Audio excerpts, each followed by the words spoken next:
A son's admiration for his father is a powerful bond, a reason so many young men choose to follow in their father's footsteps.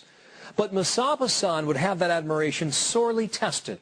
The moment came in prison where Hassan says he started to see his father's organization, Hamas, in a much different light and envisioned for himself a much different path. Jonathan Hunt's investigation continues. I loved Hamas because I loved my father. Your father is everything for you as a child. He's not only a leader or like he's your world. And you think that he's the best, he's the strongest, he's your king, he's your God, basically. So I loved him and I loved the ideas that, and his beliefs. That reverence for his father, Sheikh Hassan Youssef, one of the founders of Hamas, led Musab Hassan toward the West Bank's more radical groups. For my father's position, I became the president of the Islamic student movement. You weren't just anybody in the Islamic youth movement in the West Bank. You were yourself a leader of the Islamic youth movement. Yeah, of course. Of course. And the heir apparent to your father. Yeah. We recruit many people, just talking to them about God. Then they are ready to be recruited for Hamas movement. Was the student Islamic movement in the West Bank a radical Islamic movement? It leads to Hamas. It's one of Hamas wings. So it is radical? It is, of course. It condones terror? They praise terrorists. When pressed in a later interview, Musab Hassan denied actually engaging in terrorist acts. You never had knowledge of any bombings being planned, even though you were president of the Islamic youth movement and your father was a founder of Hamas? Yeah, this is not because I didn't want. This is not because I didn't want. The Hamas military wing, they didn't want me to get involved in this type of resistance because of security reasons. So you supported it? You supported Definitely. suicide attacks? Definitely, definitely. I told you, I used to celebrate. When there is an attack in Israel, I used to celebrate. And in praising suicide bombers, as president of the Islamic youth movement, do you believe you inspired other young men to become suicide bombers? Maybe. In indirect way. I don't know. Maybe. Do you believe that in any way at all you personally have blood on your hands? Indirect way, definitely not. But maybe like indirect ways, probably. On September 13, 1993, Yasser Arafat stood alongside Israeli Prime Minister Yitzhak Rabin and President Clinton to sign the Oslo Peace Accords.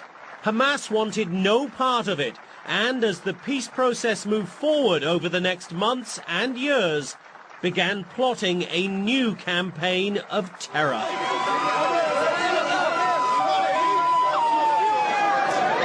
In early 1996, after 3 years of relative calm, Israel was rocked by a series of deadly suicide bombings.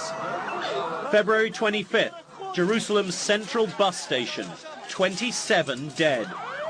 March 3rd, Jaffa Street, Jerusalem, another bus bomb, 18 dead.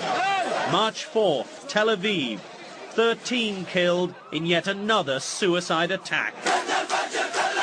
Hamas trumpeted its involvement in the attacks.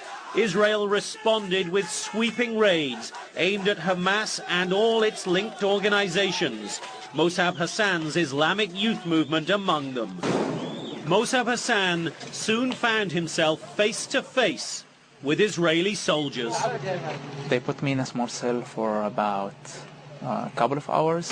After that, they bound me again and handcuff me, put the blinds on my eyes, put me in a jeep with 3 soldiers, hit me all the way from Beit El to Al-Maskubiya in Jerusalem, West Jerusalem. Had you been involved in any planning?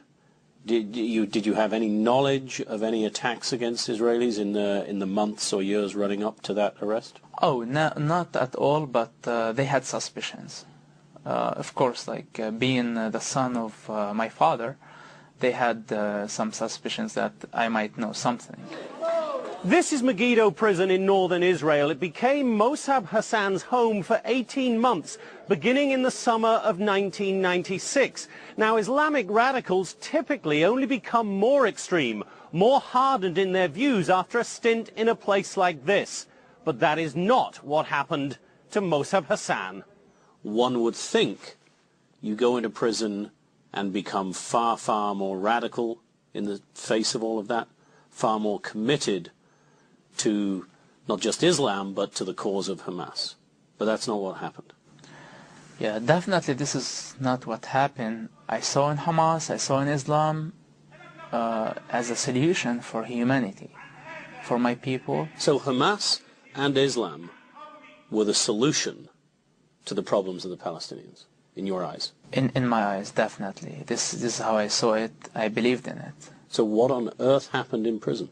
The answer when we come back.